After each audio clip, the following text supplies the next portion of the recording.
जय भारत। मेरे प्यारे देशवासियों और मेरे प्यारे पैरामिलिट्री सदस्यों और वीरांगनाओं, बहुत दुख की बात है, मुझे ये छोटा सा वीडियो लेकर आपके सामने आना पड़ा है, जिसका विषय हमारी दोहरी और दोगली प्रशासन प्रणाली की तरफ ध्यान आकर्षित करना है। 70 साल से इस देश में पैरामिलिट्री फोर्सेस हमेशा जी जान से इस देश की सुरक्षा को बनाने के लिए लगी हुई है। उन्होंने आज तक कभी भी इस प्रकार की कोई संशय जाहिर नहीं की कि उनके प्रति सरकार जो है संवेदनशील नहीं है। लेकिन अब समय आ गया है कि सरकार को और लोकतंत्र को और हमारी जो प्रशासनिक प्रणाली है उनको, जो हमारे बीच में जो विसंगतियां आ गई हैं लगातार इस समय के बीतते बीतते, उसको देखना होगा और उसके ऊपर ध्यान देना होगा।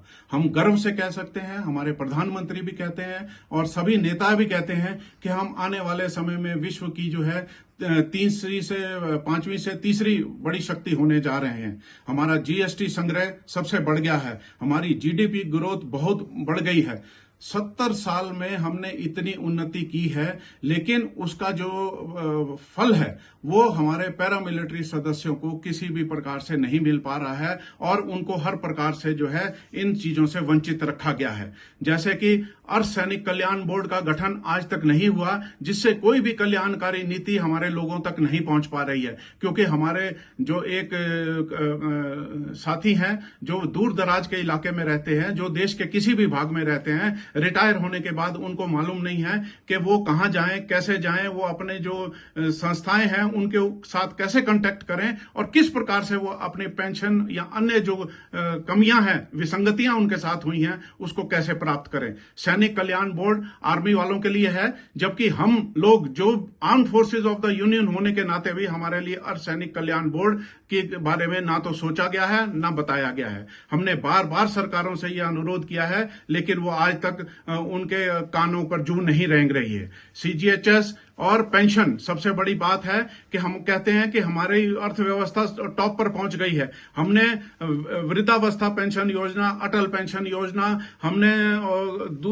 कई पेंशन योजना, इवन पशुओं के लिए भी हमने जगह बना दी है ताकि उनका बाकी का जीवन ठीक प्रकार से निकल सके। लेकिन हमारे अर्धसैनिकों के लिए पेंशन बंद कर दी गई है। ये न्याय संगत नहीं है। एक समय 70 साल पहले जब आजादी हुई थी तो ये भी था कि सारा अनाज सब कुछ हमारे बाहर से आता था, हर सुई से लेकर हवाई जहाज तक हमारे देश में कुछ नहीं बनता था, फिर भी हमारे देश के सैनिकों को पेंशन दी जाती थी। आज हम इतनी अगर उन्नति कर गए हैं, विश्व की एक शक्ति बन गए हैं, तो हमारी जवानों की जो पेंशन है उसको रोकना अनुचित है। इसके अलावा बहुत सारी बातें हैं, जैसे कि हमारा जीएसटी कैंटीन की फैसिलिटी ना होना, और उसके अलावा हमको कभी कभी सिविलियन कह देना, कभी हमको फौजी कह देना, कभी हमको कुछ कह देना, ये हमारे दिलों पर जो है बहुत घातक सिद्ध हो रहा है। और आने वाला समय, इन चुनावों में हम ये क्लियर कर देना चाहते हैं कि हमारे साथी उन्हीं लोगों को, उन्हीं का साथ देंगे जो कि हमारे देश के लिए, हमारे पैरामिलिट्री सदस्यों के लिए अपनी आवाज बुलंद करेंगे